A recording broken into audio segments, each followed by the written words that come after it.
الحمدللہ رب العالمین والصلاة والسلام علی سید المرسلین اما بعد فاعوذ باللہ من الشیطان الرجیم بسم اللہ الرحمن الرحیم۔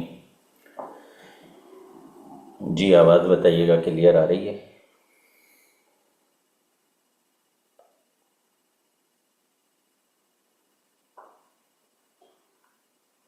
مجھے آواز بتائیں، کلیئر آ رہی ہے؟ جی استاد جی کلیئر ہے۔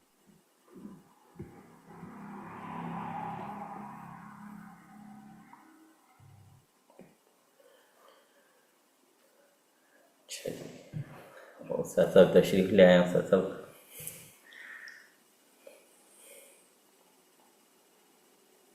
السلام علیکم ورحمۃ اللہ۔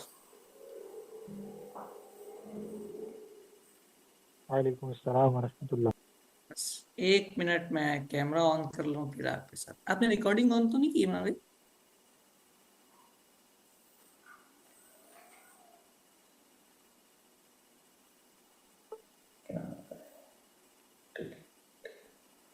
جی ریکارڈنگ کی کر دیے نا، ریکارڈ ہو رہا استاد جی۔ ٹھیک ہے۔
تھوڑی دیر کے لیے ریکارڈنگ بند کریے گا،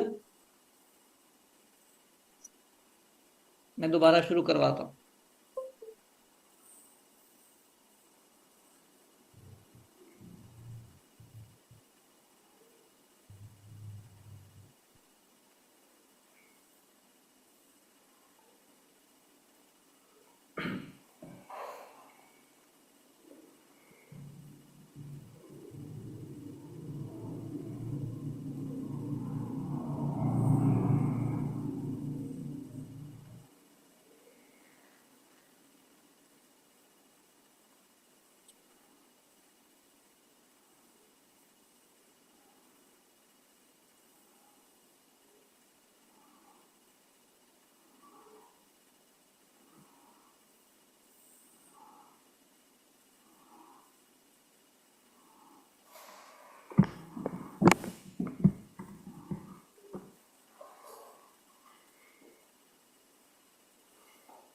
بسم اللہ الرحمن الرحیم۔ مولا صلی وسلم استاد صاحب دائما آواز نہیں ابدا آ رہی۔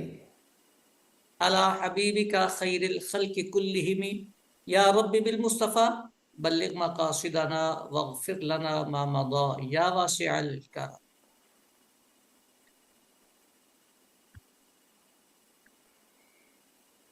آسان تدریسی ٹیسٹ کورس کی پہلی کلاس میں ہم حاضر ہیں۔ اللہ تعالی ہمارا آنا، بیٹھنا، سیکھنا، سمجھنا سب اپنی کریم پاک بارگاہ میں قبول فرمائے، صدر عطا فرمائے۔ اللہ پاک ہمیں علم نافع عطا فرمائے۔ تدریسی ٹیسٹ یہ بیسیکلی ان علماء کے لیے ہے، ان فارغ التحصیل اسلامی بھائیوں کے لیے ہے جنہوں نے تدریسی ٹیسٹ دے دیا ہوا ہے اور اب آگے انہوں نے اپنا وہ ڈیمو کلاسز اور تدریسی کورس کرنا ہے جنہوں نے، ان کے لیے ظاہر سی بات ہے کہ یہ ایک منزل ہوتی ہے جسے پار کرنا ہوتا ہے، اور پھر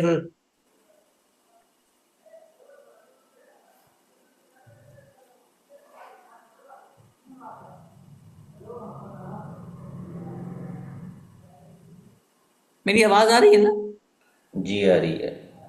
جی، جامعۃ المدینہ میں تدریس کے مواقع میسر آتے ہیں، تدریس نہ ملے تو اس تدریسی ٹیسٹ کو پاس کرنے کے بعد آپ کو تخصص فی الفقہ یا تخصص کے دیگر جو شعبہ جات ہیں ان میں، بلکہ میرا خیال ہے کہ دعوت اسلامی میں جہاں آپ اجیر ہوں گے وہاں بھی اس کے ٹیسٹ پاس کرنے کے فوائد اور ثمرات ملتے رہیں گے۔ ہماری رائے کے مطابق جو بچہ طالب العلم درس نظامی مکمل کر لے اسے پڑھنا پڑھانا چاہیے اور رج کے پڑھنا پڑھانا چاہیے۔ اللہ کرے کہ ذہن میں یہ بات بیٹھ جائے کہ علم دین کی اشاعت کریم محبوب صلی اللہ علیہ وسلم کو سب سے زیادہ پسند ہے، اور پسند رہی۔ میرے کریم آقا صلی اللہ علیہ وسلم نے ارشاد فرمایا خیرکم من تعلم القرآن وعلم۔ اس حدیث پاک کے تناظر میں یہ کہا کرتا ہوں کہ خوش قسمت ہوتے ہیں وہ لوگ جنہیں اللہ تعالیٰ یہ توفیق دیتا ہے کہ وہ قرآن پڑھیں اور پڑھائیں۔ رزق تو مالک کے کائنات نے دینا ہی دینا ہے، جو تقدیر کا لکھا ہے وہ ملنا ہی ملنا ہے۔ وما من دابۃ فی الارض الا علی اللہ رزقها۔ لیکن کتنی خوش بختی کی بات ہوتی ہے یہ کہ جسے صبح سے لے کر شام تک قال اللہ اور قال رسول اللہ کہنے کی توفیق ملے، اور پھر اس کا رزق بھی اللہ کریم اسے حلال طیب وافر عطا فرمائے۔ دعا بھی کیا کریں اللہ تعالیٰ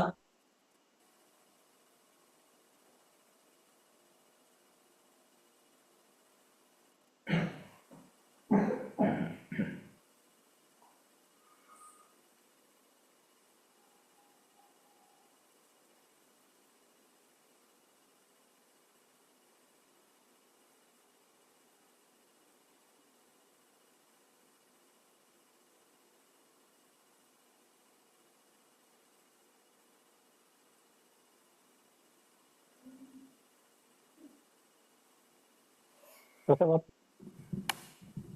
کی آواز بھی رک گئی ہے، ویڈیو بھی نہیں آ رہی ہے۔ بہت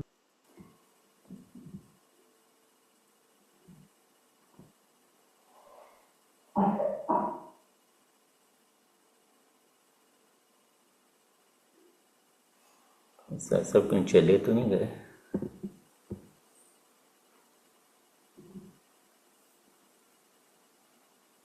جی استاد صاحب ڈسکنیکٹ ہو گئے میرے خیال میں۔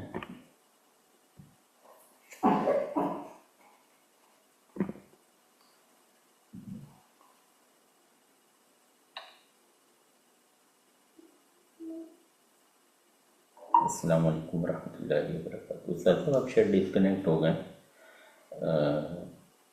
بس مزید کوئی بات ہے آپ کی طرف سے؟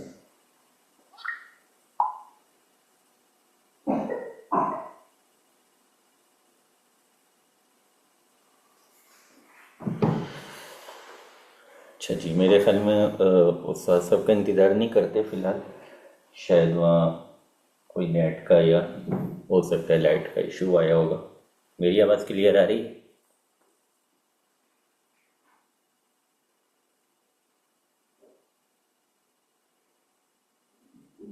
جی جی چلیں، ایک تو نے تو اوکے کیا ہے، صحیح آ رہی ہے، باقی بھی اگر کر دیتے تو زیادہ اطمینان ہو جاتا۔ صحیح ہے، چلیں۔ اچھا، استاد صاحب نے بتا ہی دیا کہ ہمارا جو یہ کورس ہے اس کا بنیادی جو مقصد ہے وہ آپ کی جو تدریسی ٹیسٹ کا ایک سلسلہ ہوتا ہے جو کہ ہماری دعوت اسلامی میں رائج ہے، تو اس میں کس طرح سے ہم اس کو کامیاب کریں۔ اب ظاہر ہے یہاں پہ جو آپ کا ٹیسٹ لینے والے افراد ہوتے ہیں، جو بھی اساتذہ اکرام ہوتے ہیں، مجھے بھی درجن مرتبہ یا شاید اس سے زیادہ مرتبہ تدریسی کورس کروانے کا موقع ملا جامعۃ المدینہ میں۔ تو اس میں اساتذہ جو ہے وہ بنیادی طور پہ تدریس ہی کو چیک کرتے ہیں۔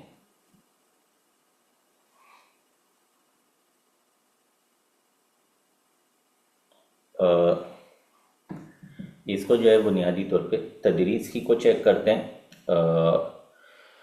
کہ آپ کو تدریس کرانی آتی ہے یا نہیں آتی۔ اس کے اندر پھر صرف و نحو کی بھی چیکنگ ہوتی ہے اور آپ کی عبارت اور ترجمہ بھی چیک ہوتا ہے۔ یہاں پہ ایک بات میں آپ کے ذہن میں کلیئر کر دوں کہ ایک ہوتا ہے فہم اور ایک ہوتی ہے تفہیم۔ فہم کے بعد تفہیم ہوتی ہے۔ آپ نے 8 سال تک جو کورس کیا، جو 8 سال تک آپ کا سلسلہ رہا، اس میں آپ نے فہم حاصل کیا ہے مختلف چیزوں کا، صرف کا، نحو کا، فقہ کا، تفسیر کا، علم حدیث کا، مختلف علوم کا آپ نے فہم حاصل کیا ہے۔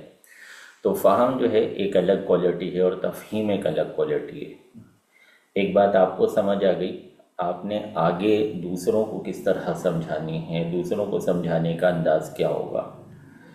اچھا، اس میں ہم کوشش یہی کریں گے کہ آپ کو جو ہے وہ زیادہ سے زیادہ چیزیں ڈیلیور کریں۔ اس میں آپ کے صرف و نحو کے حوالے سے بھی کچھ نہ کچھ چیزیں سیدھا آپ کو سمجھائی جائیں گی۔ پھر یہاں پہ جو میری طرف سے آپ کے لیے ایک کیا بولتے ہیں پیغام ہوگا، وہ یہ ہوگا کہ آپ کو جو کام دیا جائے وہ کام آپ نے کر کے لانا ہے۔ ہوم ورک پہ آپ جتنی گرفت رکھیں گے تو اتنا اچھا رزلٹ ملے گا۔ آپ کو گھول کے پلانا مشکل کام ہوگا۔ تو آپ ہوم ورک پہ جتنی محنت کریں گے، جتنا آپ دی جاتی ہیں ہدایات دی جاتی ہیں کہ آپ نے یہ کام اس طرح کرنا ہے، ان ہدایات کے مطابق اگر آپ ہوم ورک کر کے لائیں گے تو پھر آپ کی کامیابی کے چانسز، آپ کی کامیابی کے ریشو بڑھ جائیں گے انشاءاللہ۔ تو آپ نے اس چیز کو اپنے پیش نظر رکھنا ہے۔ اچھا، پھر جیسے میں نے آپ کو بتایا، ایک ہوتا ہے فہم اور ایک ہوتی ہے تفہیم۔ مجھے ایک بات آتی ہے، لیکن چونکہ مجھے پڑھاتے ہوئے کئی سال ہو گئے، ایک لمبا عرصہ ہو گیا، تو جو چیز مجھے جیسی سمجھ آئی ہے ویسی ایک نئے طالب علم کو جو اس وقت پہلی مرتبہ ایک کتاب پڑھنے بیٹھا ہے، پہلی مرتبہ وہ اصول فقہ پڑھنے بیٹھا ہے، پہلے کبھی اس نے اصول فقہ نہیں پڑھے تھے، یا وہ جو ہے کافیہ پہلی مرتبہ پڑھنے بیٹھا ہے، اگرچہ اس نے نحو پڑھی ہوئی تھی لیکن کافیہ پہلے کبھی نہیں پڑھی تھی، تو اس کو ہم نے کیسے سمجھانا ہے، اس کو ہم نے کس طرح ڈیلیور کرنا ہے، اس چیز پر جو ہے یہاں پہ زیادہ فوکس ہوگا۔ ہاں، آپ کو کچھ چیزیں دی جائیں گی، آپ کو مشقیں دی جائیں گی، آپ کو ہوم ورک دیا جائے گا، اس میں آپ کو جہاں جہاں محسوس ہو کہ یہ والی بات جو ہے وہ ہمیں سمجھ نہیں آ سکی، یہ والی عبارت نہیں سمجھ آ سکی، یہ والا مفہوم نہیں سمجھ آ سکا، یا اس بات کو ہم اچھے انداز میں کس طرح آگے پہنچائیں، کس طرح اس کی تفہیم کریں، تو وہ جیسے جیسے آپ کے سوالات آتے جائیں گے، میں کوشش میری یہی ہوگی کہ آپ کی طرف سے سوالات آپ کی طرف سے آئیں گے تو زیادہ اچھا انشاءاللہ رزلٹ ملے گا۔ میں آپ کے سامنے تقریر کرتا جاؤں گا، میں آپ کے سامنے بولتا جاؤں گا کہ یہ بھی کرنا چاہیے، یہ بھی کرنا چاہیے، یہ بھی ہونا چاہیے، ایسے بھی ہونا چاہیے، تو آپ کو صرف معلومات حاصل ہوتی جائے گی، پریکٹیکل میں نہیں آ سکیں گے۔ تو ہمارا طریقہ کار وہی ہوگا جو ہمارا جامعۃ المدینہ میں تدریسی کورس کا طریقہ کار ہوتا ہے کہ آپ کو جو ہے وہ ایک بریفنگ دی جائے گی، آپ کو سمجھایا جائے گا کہ کرنا کیا ہے، اور اس کے بعد جو ہے آپ سے سنا جائے گا۔ آپ نے لیکچر تیار کر کے آنا ہوگا، آپ نے تیاری کر کے آنی ہوگی، آپ نے سبق پڑھانا ہوگا۔ شاید آپ کو معلوم ہوگا کہ وہاں پہ جب تدریسی کورس کا سلسلہ ہوتا ہے تو آپ سے سبق سنا جاتا ہے۔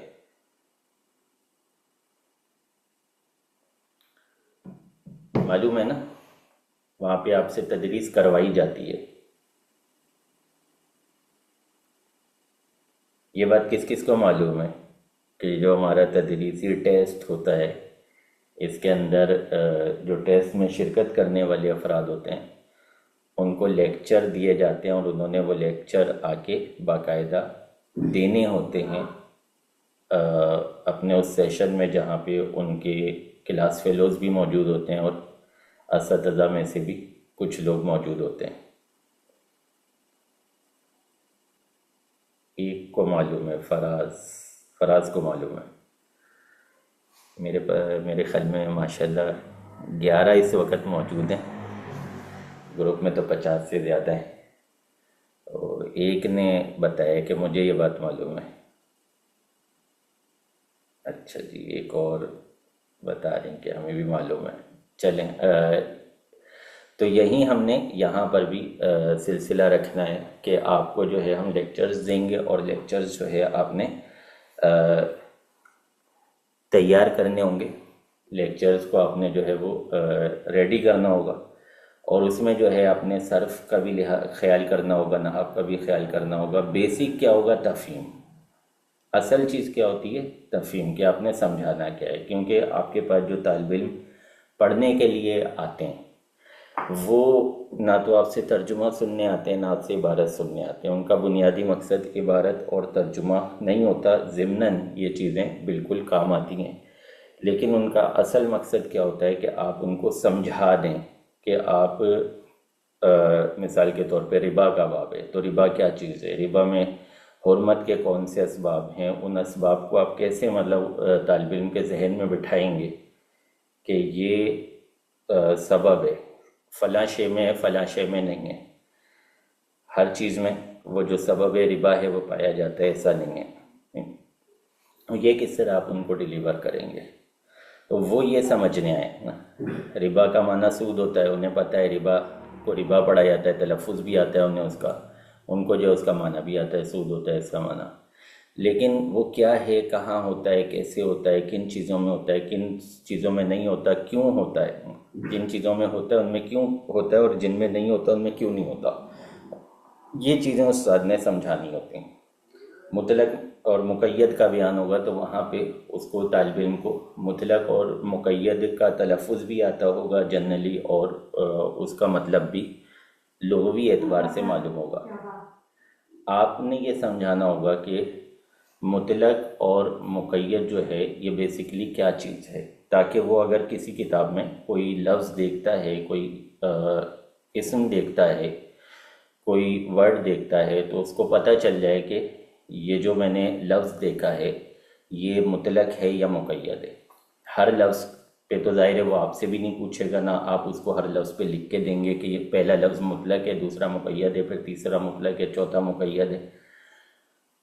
تو وہ مثالوں کے ذریعے آپ نے اس کے ذہن میں یہ بٹھانا ہوتا ہے کہ مطلق کیا ہوتا ہے اور مقید کیا ہوتا ہے۔ اس میں جو ایک اچھا طریقہ ہوتا ہے، جو ایک بہترین طریقہ ہوتا ہے، وہ آپ نے شاید سنا ہوگا، اور جنرلی اسکول کالجز میں بھی بیان کیا جاتا ہے، لیسن پلاننگ، سبق کا پلان، سبق کی خاکہ سازی۔ ہم نے سبق میں کیا کیا کرنا ہے، 40 منٹ کا ہمارا پیریڈ ہے، 30 منٹ کا ہمارا پیریڈ ہے، تو ہم نے اس میں کیا کیا کام کرنے ہیں اسٹیپ بائی اسٹیپ، ہم اس کو جو ہے وہ اسٹیپ بائی اسٹیپ لے کر آئیں گے۔ سب سے پہلے تو ہمارے ذہن میں مقصد ہونا چاہیے کہ ہم نے جو سبق آج پڑھانا ہے اس سبق کا بنیادی مقصد کیا ہے، ہم کیا سمجھانا چاہتے ہیں طالب علم کو۔ جب ہم یہ سبق پڑھا لیں تو طالب علم کو کیا چیز سمجھ آ جانی چاہیے، یہ ہمارا سب سے پہلا کام ہوتا ہے کہ ہمارے ذہن میں، ہمارے اپنے ذہن میں موجود ہو کہ ہم نے جو آج سبق پڑھانا ہے اس سبق کا مقصد کیا ہے۔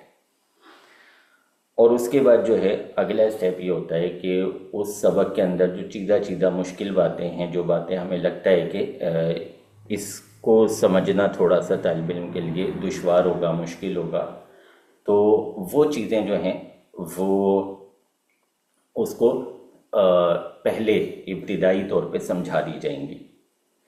اگر کوئی کہانی آپ دے سکتے ہیں اس کو، خاص طور پہ ابتدائی کلاسز میں اگر آپ کوئی کہانی دے سکتے ہیں تو وہ بہت اچھا کام کرتی ہے۔ وہ اکثر ایسا ہوتا ہے کہ سال ہر سال تک وہ کہانی یاد رہتی ہے۔ تو کہانی کے ذریعے اگر ہم کوئی سمجھاتے ہیں سبق تو وہ بہت دیر پا رہتا ہے، اس کو یاد کروانے کی بھی باقاعدہ حاجت نہیں رہتی، وہ طالب علم کو آٹومیٹکلی یاد ہو جاتا ہے۔ پھر اس کے بعد ہم نے عبارت کی طرف آنا ہوتا ہے، ترجمہ کرنا ہوتا ہے، اس کو جو ہے اس کی تفہیم کرنی ہوتی ہے، سمجھانا ہوتا ہے کہ ہم نے عبارت میں کیا سمجھا، تطبیق کرنی ہوتی ہے کہ کون سی بات کو ہم نے کہاں سے سمجھا، کیسے سمجھا، اس کو ہم نے سبق کو ڈیوائیڈ کرنا ہوتا ہے ٹکڑوں میں. جتنے چھوٹے چھوٹے ٹکڑوں میں ہم سبق کو ڈیوائیڈ کر کے طالب علم تک پہنچائیں گے اتنا وہ اچھا اس کے اوپر امپریشن ڈالے گا. جیسے میں آپ کو ایک خاکہ دکھاتا ہوں اس کا. Lesson planning. لیسن پلاننگ کیا ہوتی ہے؟ میں آپ کو اسکرین شیئر کرتا ہوں. کہاں ہے اسکرین شیئر؟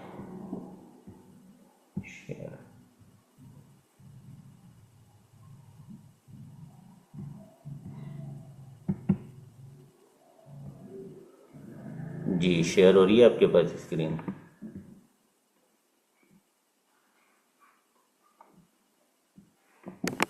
اسکرین نظر جی آ آ رہی ہے؟ رہی ہے.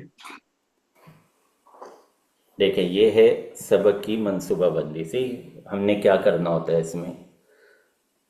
یہ ہماری سبق کی منصوبہ بندی میں یہ ہم نے سب سے پہلے اس بات کو ڈیزائن کرنا ہوتا ہے کہ ہم کس کلاس میں پڑھانے جا رہے ہیں. ہماری درجہ کون سا ہے، کس درجے میں ہم نے پڑھانا ہے. مثال میں نے فار ایگزامپل یہاں پہ اصول فقہ لیا ہے.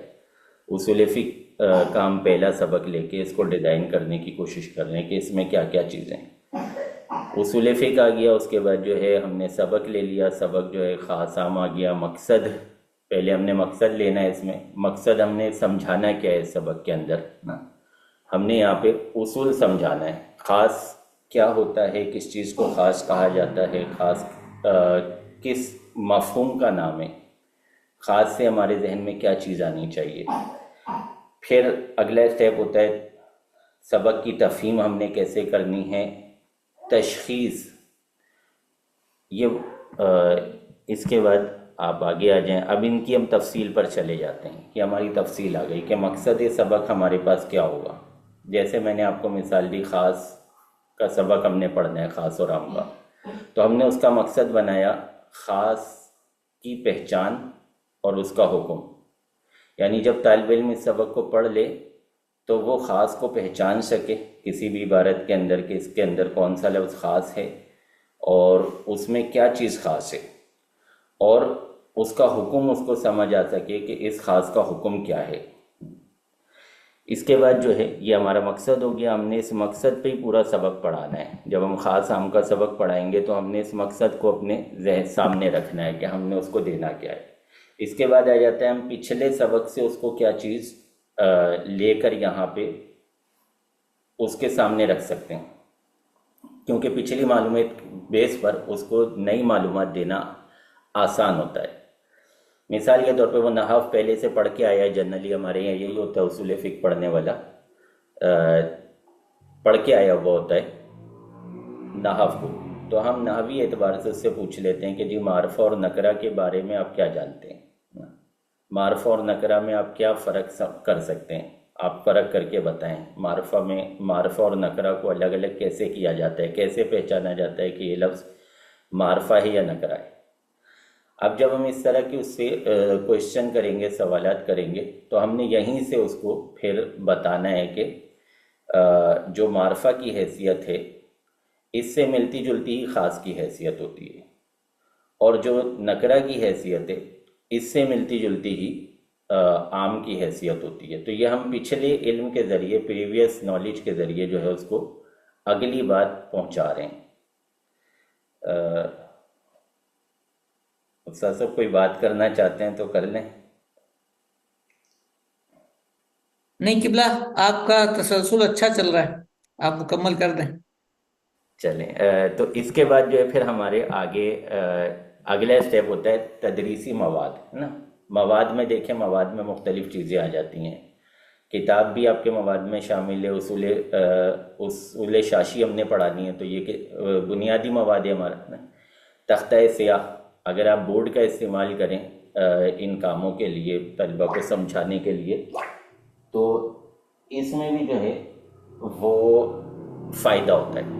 ان کا جہاں مطلب آپ کی طرف سماعت کی توجہ ہوتی ہے نا، ان کی آنکھیں بھی آپ کی طرف متوجہ ہو جاتی ہیں جب آپ بورڈ کا استعمال کرتے ہیں. اچھا، بورڈ کا کسی بھی چیز کا استعمال جو ہے نا وہ ذہن میں رکھیں کہ حد سے زیادہ نہیں ہونا چاہیے. جس چیز کا بھی استعمال آپ حد سے زیادہ کرتے ہیں نا تو پھر اس کا فائدہ نہیں رہتا.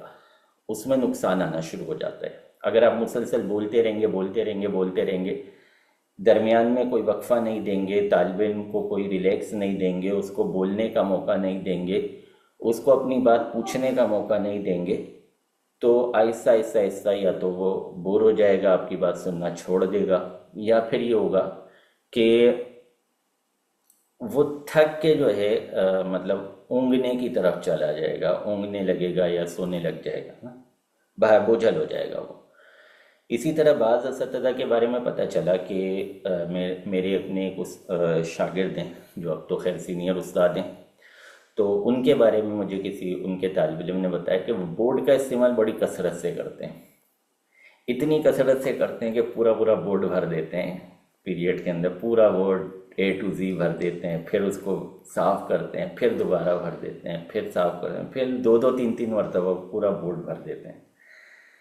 اب لکھنا اچھی چیز ہے، بورڈ کا استعمال اچھی چیز ہے، لیکن اتنی کثرت سے اگر کیا جائے گا تو مجھے نہیں لگتا کہ پیچھے کے طلبہ کی دلچسپی رہتی ہوگی، ان کی ساری توجہ بورڈ پہ ہی رہ جاتی ہوگی، وہ بورڈ سے ہٹ ہی نہیں پاتے ہوں گے، ان کی نظریں ساری بورڈ پر ہی رہتی ہوں گی، اور پیچھے طلبہ جو ہے وہ ظاہر سی بات ہے وہ بچے ہوتے ہیں۔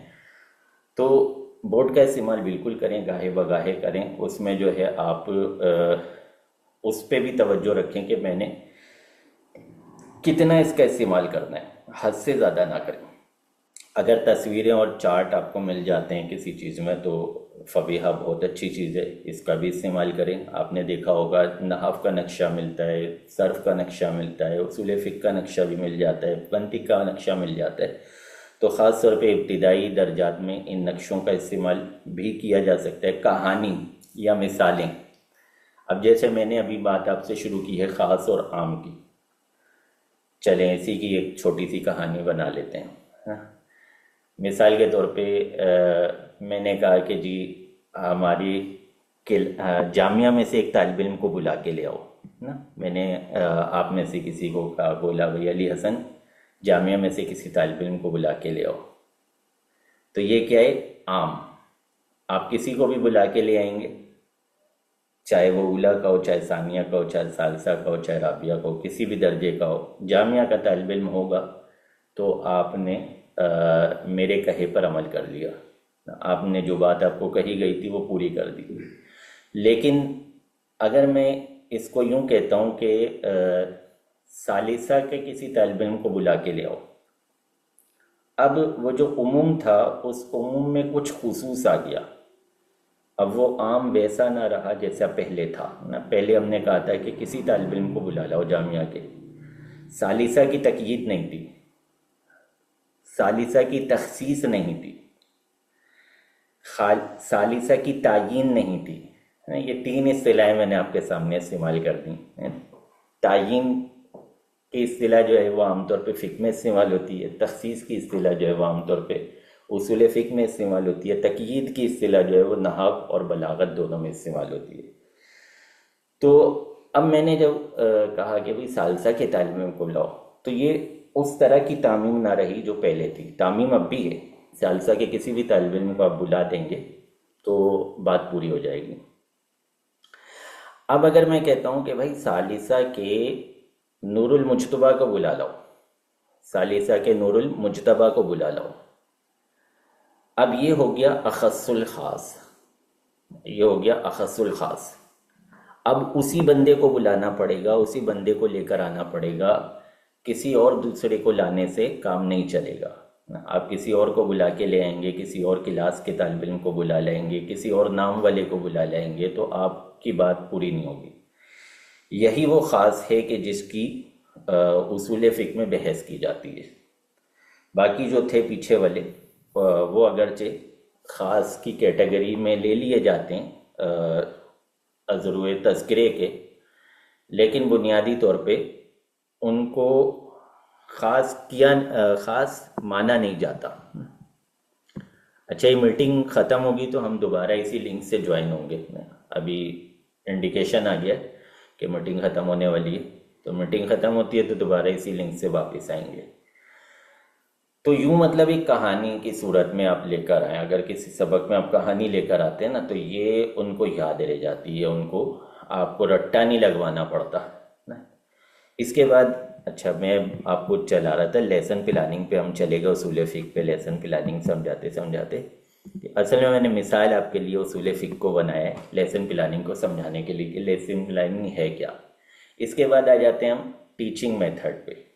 مرحلہ کیسے ہم نے سبق کو اس کو ڈیلیور کرنا ہے، اس کو پہنچانا ہے، اس کی تفہیم کرنی ہے.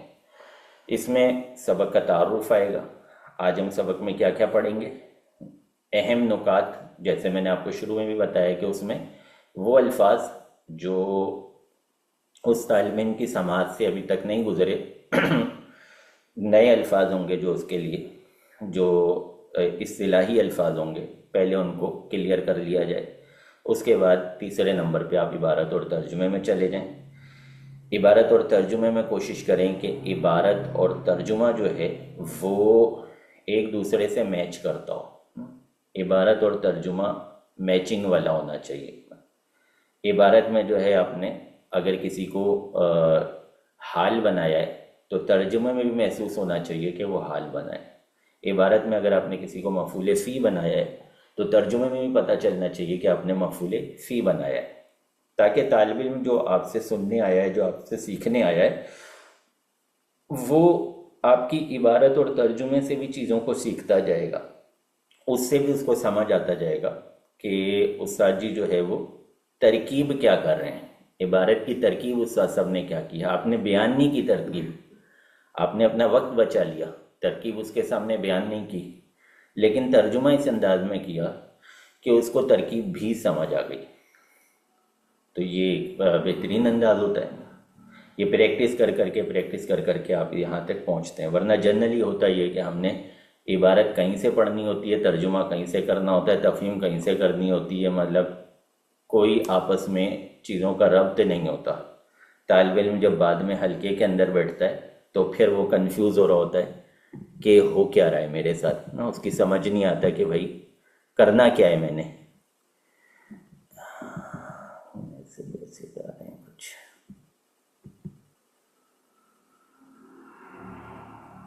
اچھا میں آخر میں کوشش کروں گا کہ 15 منٹ جو ہے 10 سے 15 منٹ آپ کو بچا کے دوں. اس میں جو ہے آپ نے انشاءاللہ اگر کوئی چیز پوچھنی ہے اس ہمارے کورس سے ریلیٹڈ تو وہ آپ پوچھ سکیں گے، وہ انشاءاللہ آپ کو بچا کے دیں گے آخر میں. اچھا اس کے بعد آ جاتی ہے تشخیص. اب آپ نے پڑھا دیا، سب کچھ سمجھا دیا، صحیح ہے، آپ نے جو ہے کہانی بھی سنا دی، اس کو جو ہے وہ اصطلاحیں بھی سمجھا دیں، عبارت ترجمہ بھی ہو گیا. اب آپ نے اس سے کوئی سوال پوچھنا ہے. جیسے میں نے یہاں پہ مثال کے طور پہ چند سوالات لکھے ہیں. ہم نے اس کو پڑھایا تھا ثلاثت قروء والی مثال پڑھائی تھی. پتہ ہوگا آپ کو اصول شاشی میں سب سے پہلی مثال اس ثلاثت قروء کی آتی ہے. معلوم ہے کسی کو؟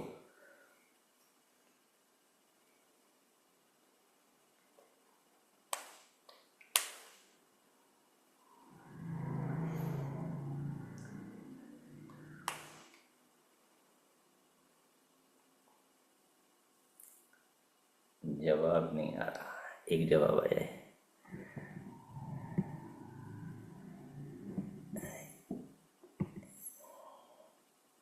ایک جواب آیا ہے، انہیں معلوم ہے.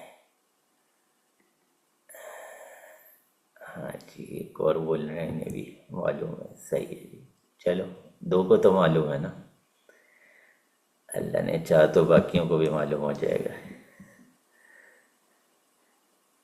اچھا سوال یہ تھا کہ آپ کو معلوم ہے نا کہ اصول شاشی میں جو سب سے پہلی مثال آتی ہے وہ آتی ہے ثلاثت قروء کی.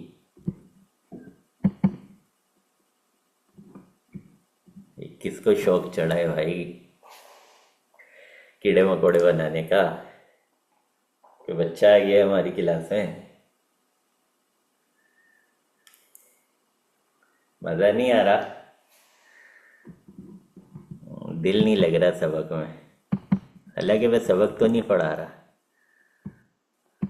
چل خیر ہے، ہر طرح کے لوگ ہوتے ہیں. اچھا جی تو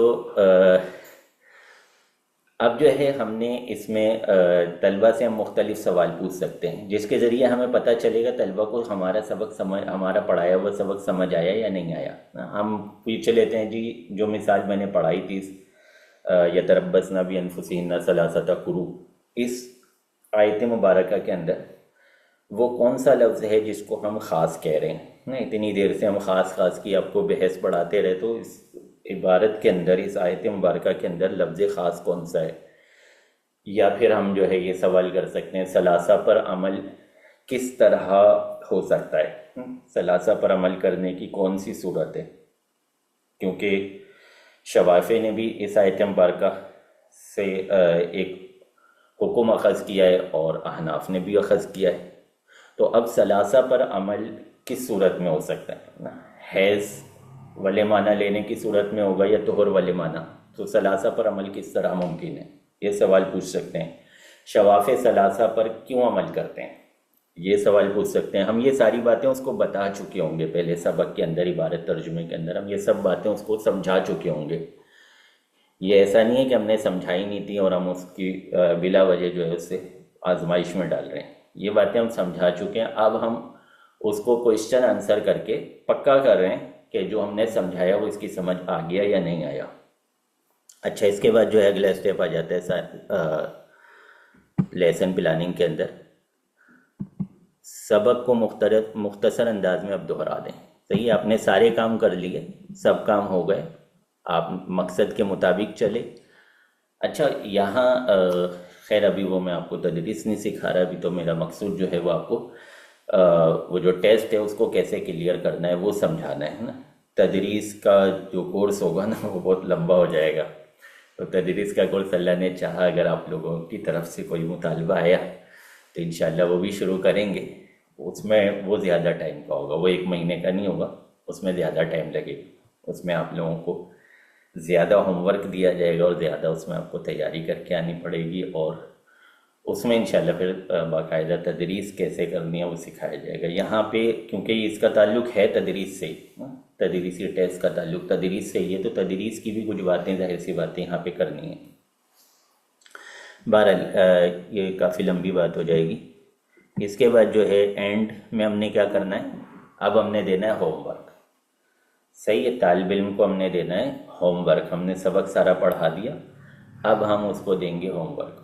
ہوم ورک مثال کے طور پہ ہم نے یہی جو میں نے آپ کو سبق بتایا خاص عام والا، اس میں ہم دے دیں گے کہ جی کتاب کے اندر سے آپ نے کوئی خاص کی مثال ڈھونڈ کے، آپ نے جو ہے کتاب سے ہٹ کے، کتاب کے اندر 5-6 مثالیں خاص کی موجود ہیں، اس سے ہٹ کے آپ نے جو ہے کوئی خاص کی مثال ڈھونڈ کے لانی ہے، یا پھر جو ہے آپ نے کوئی عام کی مثال ڈھونڈ کے لانی ہے، اس طرح کا کوئی اس کو کام دے دیں گے۔ تو یہ ہوتی ہے لیسن پلاننگ۔ مزیدار لگی؟ اگر ہم یوں چلیں تو کیسا ہوگا؟ مزہ آئے گا؟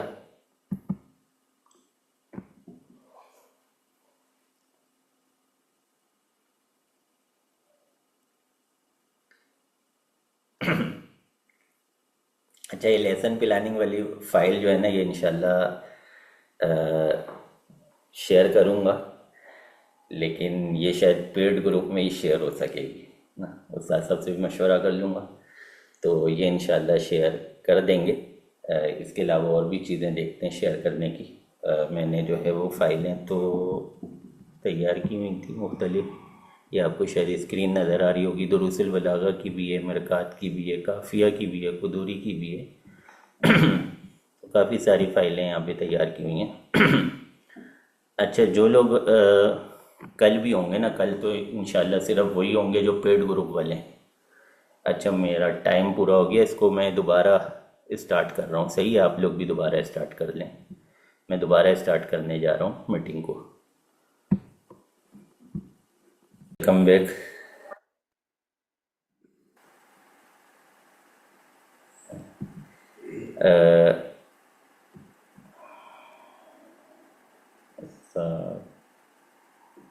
تو ہمارے ہو کیا لکھا ہے میسیج؟ ارے وہ جو انٹرسٹ نہیں لیتے وہ بھی، ہاں جی بالکل، اگر اس طرح پڑھایا جائے تو انشاءاللہ بالکل انٹرسٹ آئے گا. اب پڑھانا تو آپ لوگوں نے ہی ہے نا، اور انٹرسٹ آپ ہی لوگوں نے پیدا کرنا ہے. بالکل انٹرسٹ پیدا کریں، اچھی بات ہے. اچھا، جو حضرات جو ہے وہ پیڈ گروپ میں ہے نا، ان کے لیے کل کا ہوم ورک یہ کہ انہوں نے جو ہے وہ جو آپ کو ابھی دیا گیا ہے نا، یہ سمجھایا گیا ہے، کیا بولتے ہیں، لیسن پلاننگ. تو آپ نے جو ہے وہ اس کا کوئی کسی بھی ایک مضمون، کسی بھی ایک سبق پہ لیسن پلاننگ کر کے لے کر آنی ہے، اور وہ مجھے شیئر کرنی ہے. کلاس کے اندر شیئر کر لیں، کلاس سے پہلے شیئر کر لیں، کلاس کے اندر انشاءاللہ ہم ڈسکس کریں گے جو آپ کی طرف سے لیسن پلاننگ آئی ہوگی. صحیح ہے. تو کل کا ہوم ورک آپ لوگوں کا یہی ہے کہ آپ نے جو ہے وہ کسی بھی ایک مضمون کی، بعد میں انشاءاللہ باقاعدہ آپ کو نامنیٹ کر کے مضامین دینا شروع کروں گا کہ آپ نے جو ہے یہ والے سبق کی لیسن پلاننگ کر کے آنی ہے، یہ والے سبق کی کر کے آنی ہے. لیکن آج کے لیے آپ کو تھوڑا سا ایزی رکھنے کے لیے جو سبق آپ کو زیادہ اچھے طریقے سے سمجھا ہوا ہو، جو سبق آپ نے اچھے طریقے سے کیا ہوا ہو، تو اس کی لیسن پلاننگ آپ نے بنا کے لے کر آنی ہے. صحیح ہے، ہو جائے گا.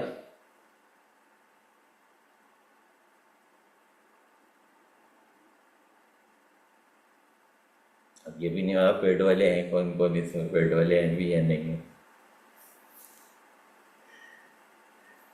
چلے، اللہ خیر کرے گا.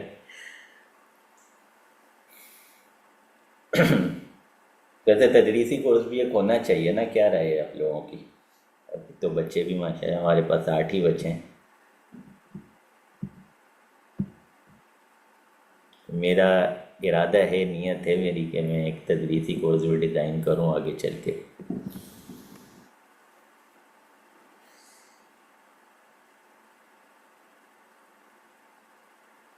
کسی کا انٹرسٹ نہیں ہے. چلے، میں میرے خیال میں اپنے ارادے سے رجوع کروں. دیکھیں گے انشاءاللہ آگے، وقت میں ارادہ ہے، دیکھیں گے ہوگا انشاءاللہ. اچھا، اگر سوال وغیرہ کوئی ہے کسی کے ذہن میں، 15 منٹ ہمارے پاس بچیں تدریسی ٹیسٹ کورس کے حوالے سے، تو یہ جو آج ہم نے پڑھا اس حوالے سے، یا آگے مزید کے حوالے سے کہ آگے جو ہمارے پاس دن ہے اس میں ہم نے کیا کیا کرنا ہے یا کیا کیا ہونا چاہیے. کوئی سجیشن ہے آپ کی طرف سے، کوئی مشورہ ہے، یا آپ کوئی سوال پوچھنا چاہتے ہیں، کچھ کہنا چاہتے ہیں؟ جی.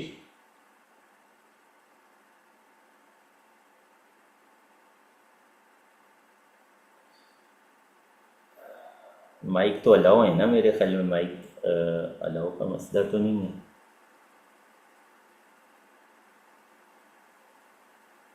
بند تو نہیں کیا تھا میں نے کسی کا مائک. نہیں ہے، کوئی کوشچن نہیں ہے. آگے چلیں پھر.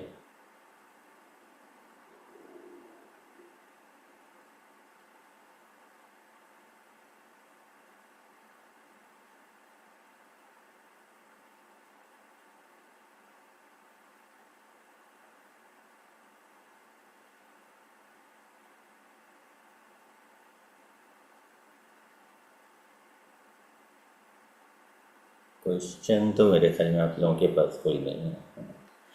چلیں، صحیح ہے. اچھا، اب میں آپ کو تھوڑا سا جو ہے وہ کچھ اوورآل باتیں کر دیتا ہوں. ایک تو یہ کہ تدریس جب ہم کرتے ہیں تو تدریس میں جو ہے وہ آپ کا جو مقصود اصلی ہے وہی ہونا چاہیے کہ دین کی خدمت کرنی ہے، لوگوں کو دین سمجھانا ہے. صحیح، نہ صرف پڑھا کے اپنی دھاگ نہیں بٹھانی بلکہ سمجھانا ہے. اچھا، تدریس کرنے کے جنرلی 2 انداز ہوتے ہیں.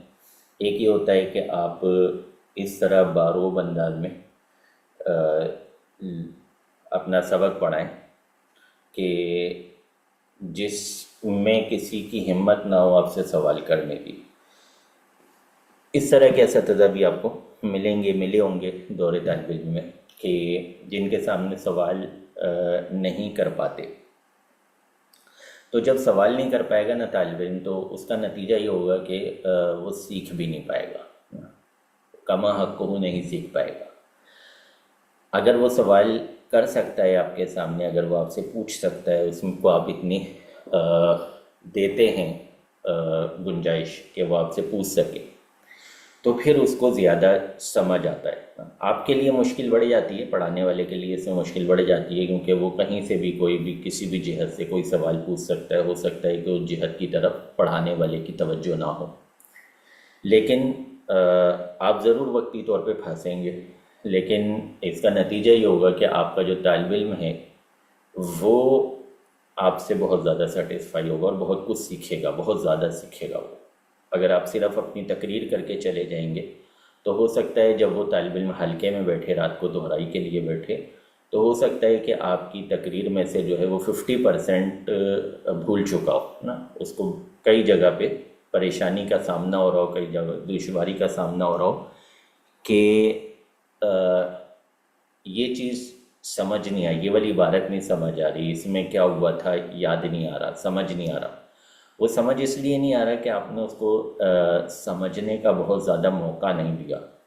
اگر آپ اس کو موقع دیتے اور وہ کھل کے اپنی بات کہہ سکتا، آپ سے جو ہے پوچھ سکتا، تو پھر اس کو جو ہے زیادہ سمجھ میں آتی چیزیں، پھر اس کو یاد بھی رہتی ہیں زیادہ۔ تو اس میں آپ کے لیے آسانی وقتی طور پہ ضرور ہے، جس میں جو ہے آپ کوئی ایسا مطلب اپنا انداز بنا لیتے ہیں، کوئی اپنا ایسا اسٹائل بنا لیتے ہیں کہ جس میں طالب علم کو پوچھنے کی ہمت نہیں ہو پاتی، جسارت نہیں ہو پاتی، لیکن اس میں سیکھنے والے بہت زیادہ سیکھ نہیں پاتے آپ سے، اور آپ جو ہے ایک بہت اچھے استاد کے طور پہ ان کے درمیان میں شمار نہیں ہوتے، ایک جنرل استاد شمار ہوتے ہیں کہ ہاں جی استاد صاحب ہیں، لیکن جو ہے ایک وہ فیوریٹ استاد جو ہوتا ہے، جو پسندیدہ استاد ہوتا ہے، جس کا ایک نام لیا جاتا ہے، جس کو ایک مشار نیلے بنایا جاتا ہے، تو آپ ان میں اس طرح سے پھر داخل نہیں ہو پاتے۔ اچھا، ابھی تو ہم جاتے ہیں نا اس کی طرف، ٹیسٹ کی طرف۔ تو ٹیسٹ میں جو ہے وہ آپ کو پتہ ہی ہے، مارکیٹ میں جو ہے وہ آپ کی جو ٹیسٹ والی کتابیں، ان کتابوں کی سب کی شروحات موجود ہیں نا، سب کی شروحات درجنوں کے تعداد میں موجود ہیں۔ کافیہ کی شروحات دیکھیں تو درجنوں میں موجود ہیں، مختلف زبانوں میں، اردو میں بھی، عربی میں بھی۔ اسی طرح جو ہے قدوری کی، مرکات کی، ساری خاص طور پہ جو آپ کے ٹیسٹ میں شامل ہیں، ان کی تو بہت کثرت کے ساتھ شروحات اردو، عربی اور مختلف زبانوں میں آپ کو اویلیبل ہوتی ہیں مارکیٹ میں۔ اب آپ نے تیاری کہیں سے بھی کرنی ہے، کہیں سے بھی کرنی ہے نا، میں آپ کو نومینیٹ نہیں کر رہا کہ آپ نے کہاں سے تیاری کی، آپ نے کہیں سے بھی تیاری کرنی ہے۔ یہ بات ذہن میں رکھیں کہ آپ کے ذہن میں اس کا مفہوم ہونا چاہیے، فہم ہونا چاہیے۔ فہم ہوگا تو تفہیم کریں گے، یہ میں نے ابتدا میں بھی بہت زور دیا تھا اس بات کو، فہم ہوگا تو تفہیم کریں گے۔ میں نے آپ کو جیسے شروع میں بتایا کہ میں نے تقریباً کوئی درجن یا اس سے زیادہ مرتبہ جو ہے یہ تدریسی کورس میں باقاعدہ تدریسی کورس کروایا ہے۔ تو اس میں ہوتا کیا ہے کہ عبارت اچھی پڑھ لی ٹیسٹ دینے والے طالب علم نے، ترجمہ اچھا کر لیا۔ ہمیں بھی پتہ ہے کہ اعراب لگی ہوئی کتابیں مل جاتی ہیں مارکیٹ میں، صحیح ہے نا، ہمیں بھی پتہ ہے، ہم بھی ظاہر ہے اسی دنیا میں رہتے ہیں، ہم بھی پاکستان میں ہی رہتے ہیں، ہمیں پتہ ہے کہ عبارت والی کتابیں بہت ساری مل جاتی ہیں، رٹا لگایا جا سکتا ہے عبارت کا۔ ترجمے والی کتابیں مل جاتی ہیں، ترجمے کا رٹا لگایا جا سکتا ہے۔ کلیئر کب ہوتا ہے کہ اس نے سبق کو سمجھا ہے، سبق کی تیاری کی ہے، یا یہ رٹا لگا کے آیا ہے عبارت یا ترجمے کا۔ اس بات کو نوٹ کیجئے گا کہ ہمیں یعنی میں ٹیسٹ لینے بیٹھا ہوں تو مجھے کیسے پتہ چلے گا کہ جی بلال نام میرے سامنے نظر آ رہا ہے، تو مجھے کیسے پتہ چلے گا کہ بلال صاحب جو ہیں انہوں نے ماشاءاللہ عبارت تو بڑی اچھی پڑھی، ترجمہ بڑا اچھا کیا، تو بلال صاحب جو ہیں ان کو سبق سمجھ بھی آیا یا نہیں آیا؟ یہ خاص اور عام کی بحث پڑھا رہے ہیں، ان کو خود پتہ ہے خاص کیا ہوتا ہے، ان کو خود پتہ ہے عام کیا ہوتا ہے، خاص اور عام میں فرق کیا ہے بنیادی طور پہ، ان کو خود معلوم ہے یہ پڑھانے تو آ گئے ہیں، عبارت ترجمہ بڑا اچھا کر لیا انہوں نے، لیکن ان کو خود معلوم ہے۔ تو میں جب ان سے سمجھنے کی کوشش کرتا ہوں نا کہ ہاں جی مجھے بھی تھوڑا سا سمجھائیں نا، یہ خاص ہوتا ہے کہ عبارت تو ماشاءاللہ مجھے بھی نظر آ رہی ہے، آپ نے بھی ماشاءاللہ بہت اچھے طریقے سے پڑھ لی، لیکن سمجھائیں تو نا کیا ہوتا ہے یہ۔ وہاں جا کے پھر یہ آئیں بائیں شائیں شروع کر دیتے ہیں، ان کی سمجھ نہیں آتا کہ میں نے اس کو کیسے بیان کرنا ہے کہ خاص اور عام میں، حالانکہ تقریر میں یہ سمجھا چکے ہوتے ہیں کہ خاص اور عام میں کیا فرق ہے، مثالیں بھی دے چکے ہوتے ہیں، لیکن مسئلہ وہی ہوتا ہے کہ یہ رٹا لگا کے آئیں، یہ کسی کتاب سے رٹ کر آئیں، سمجھ نہیں آئی ان کو۔ منطق میں بارہا ایسا ہوتا ہے کہ جی کلی کا سبق پڑھا دیا، کلی کی 5 اقسام پڑھا دی، کلی ہوتی ہے، یہ ہوتی ہے، یہ ہوتی ہے، چلیں جی۔ اب اگر ان سے کتاب سے ہٹ کے ایک مثال پوچھ لی جائے کہ جی اس کے بارے میں بتائیں یہ کلی کی کون سی قسم ہے، تو یا تو تکا مار دیتے ہیں یا پھر جو ہے نہیں بتا پاتے۔ وجہ کیا ہوتی ہے؟ وجہ یہ ہوتی ہے کہ جو سمجھانے کے لیے آئے ہیں طلبہ کو، اپنے کلاس میں جو لیکچر دینے کے لیے آئے ہیں، وہ انہوں نے خود ہی نہیں سمجھا ہوا۔ خود سمجھا ہوتا تو پھر وہاں سمجھانے کی پوزیشن میں آتے نا، جب خود ہی نہیں سمجھا ہوا تو سمجھائیں گے کیا؟ تو سب سے پہلے ضروری ہوتا ہے کہ آپ کہیں سے بھی تیاری کر رہے ہیں، آپ کو سمجھ آ جائے کہ جو سبق ہے اس میں کیا، کس چیز کا کیا مطلب ہے، کس جو ہم سمجھا رہے ہیں، معرفہ سمجھا رہے ہیں، نکرہ سمجھا رہے ہیں، مطلق سمجھا رہے ہیں، مقید سمجھا رہے ہیں، نص سمجھا رہے ہیں، مفسر سمجھا رہے ہیں، محکم سمجھا رہے ہیں، یہ ہوتا کیا ہے، آپ کو خود سمجھ آ جائے۔ اگر آپ کو خود ہی نہیں سمجھا ہوا، آپ خود ہی اس میں کنفیوز ہیں، تو پھر آپ دوسرے کو کیا سمجھائیں گے؟ آپ دوسرے کو تو نہیں سمجھا پائیں گے۔ تو بنیادی طور پہ یہ ایک بڑا پرابلم ہوتا ہے جب ٹیسٹ دینے کے لیے طلبہ آتے ہیں کہ انہوں نے ماشاءاللہ ادھر ادھر سے رٹا لگا لیا، لیکن فہم نہیں ہے ان کے پاس۔ ایک بہت بڑا پرابلم کیا ہوتا ہے؟ Over confidence. کانفیڈنس تو ہونا چاہیے، کانفیڈنس اچھی چیز ہے، لیکن اوور کانفیڈنس نہیں ہونا چاہیے، اوور کانفیڈنس نہیں ہونا چاہیے۔ اب اوور کانفیڈنس کیا ہوتا ہے؟ اوور کانفیڈنس یہ ہوتا ہے کہ ایک بات غلط کہہ رہے ہوتے ہیں، ہم نے ان سے پوچھا جی اس کا کیا مطلب ہے، وہ اس کا غلط مطلب بتا رہے ہیں، لیکن بتا بڑے کانفیڈنس سے رہے ہیں، ان کو سمجھایا بھی جا رہا ہے کہ بھئی آپ کیا بتا رہے ہو۔ یہ میں مطلب پریکٹیکل والی مثالیں آپ کو دے رہا ہوں، یہ پریکٹیکل میں کئی مرتبہ میرے ساتھ ہو چکا ہے، میں نے ان کو بولا کہ بھئی آپ کیا سمجھا رہے ہو، تو ان کو غلطی بھی بتائی جا رہی ہے کہ دیکھیں فلاں مثال اگر ہم دیکھیں گے تو فلاں مثال کے حساب سے جو آپ سمجھا رہے ہیں وہ غلط ہو رہا ہے، تو وہ اس مثال میں تو نہیں اس کو کلیئر کر پاتے کہ اس مثال کے اندر یہ کیسے صحیح ہوگا، لیکن کانفیڈنس کا لیول ان کا یہی ہوتا ہے کہ نہیں استاد جی ہے یہی جو میں نے بتایا نا، ہے یہی، ہونا یہی ہے۔ تو یہ اوور کانفیڈنس والا جو ہے نا، یہ یقین کریں پاس نہیں ہوتا، اوور کانفیڈنس والا پاس نہیں ہوتا۔ کوئی شاذ و نادر کوئی استاد اس کو پاس کر دے تو کر دے، جنرلی اس کو اساتذہ پاس نہیں کرتے۔ وجہ یہ ہوتی ہے کہ یہ طالب علم کو جا کے غلط باتیں کانفیڈنس کے ساتھ پڑھاتا رہے گا اور ہمارے سارے طلبہ کو بگاڑ دے گا۔ تو اس وجہ سے اوور کانفیڈنس والے کو تو ہم اسٹکلی روک دیتے ہیں کہ بھائی جس کو بتا بھی رہے ہیں، جس کو بول بھی رہے ہیں کہ بھائی یہ غلط ہے، یہ دیکھو یہاں پہ نہیں فٹ ہو رہی آپ کی بات، یہاں پہ نہیں ایڈجسٹ ہو رہی، وہ پھر بھی اس پہ مصر ہے کہ نہیں یہی ہے اس کا مطلب، اس کا معنی یہی ہے، اس سے یہی بنتا ہے۔ تو اس کو ہرگز کوئی استاد جو ہے نا وہ آگے نہیں بڑھائے گا، کیونکہ اس نے کرنا ہے اس بچوں کا بیڑا گرک۔ یہ استاد کے سامنے اتنا زیادہ اوور کانفیڈنس ہے، تو طلبہ کے سامنے جا کے یہ کتنا اوور کانفیڈنس ہوگا۔ تو یہ ایک بہت ہائی لائٹ ایشو ہوتا ہے اس ٹیسٹ کے موقع پہ۔ تو آپ کانفیڈنس بالکل رکھیں، کانفیڈنس آپ کے پاس ہونا چاہیے، کانفیڈنس اس معیار کا ہونا چاہیے آپ کے پاس۔ میں اکثر طلبہ کو یہ مثال دیتا ہوں کہ جب آپ نے تیاری کرنی ہے نا، تو آپ نے تیاری کے وقت ہر چیز کو دیکھنا ہے. آپ یہ نہ سوچیں کہ یار ترجمہ تو مجھے آتا ہے نہ، یہ کتاب تو میں نے 2 مرتبہ پڑھا دی ہے، یہ تو بڑے اچھے طریقے سے پڑھی تھی، اس کی عبارت دیکھنے کی ضرورت ہی نہیں ہے.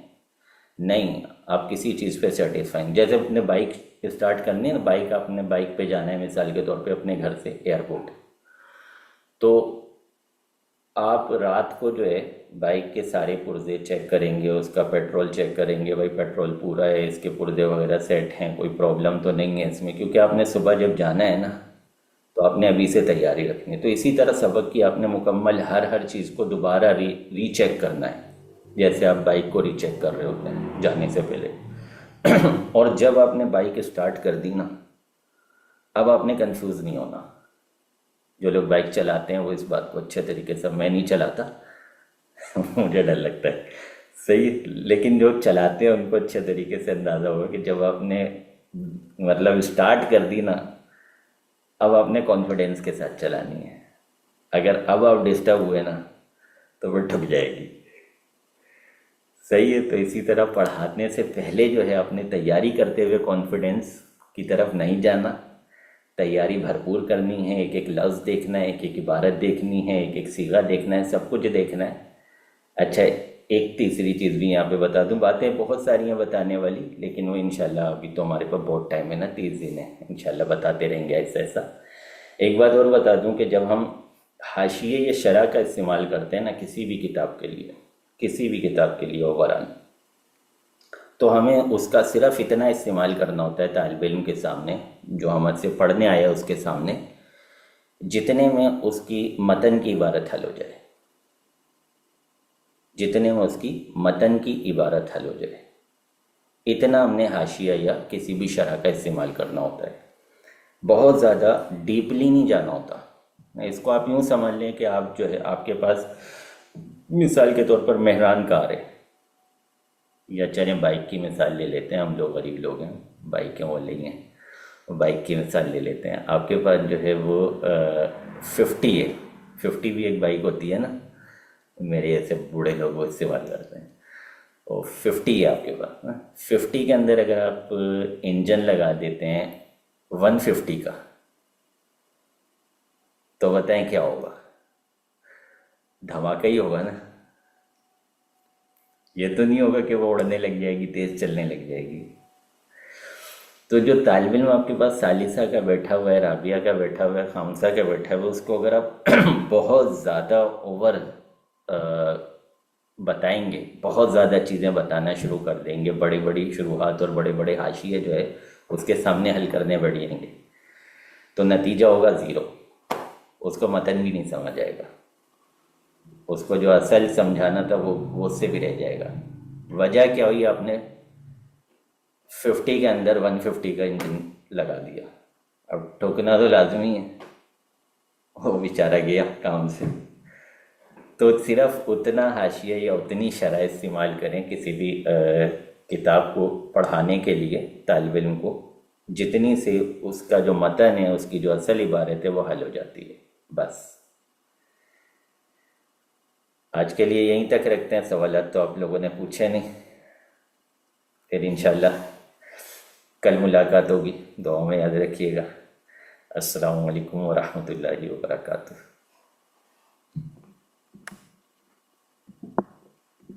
وعلیکم السلام ورحمۃ اللہ وبرکاتہ.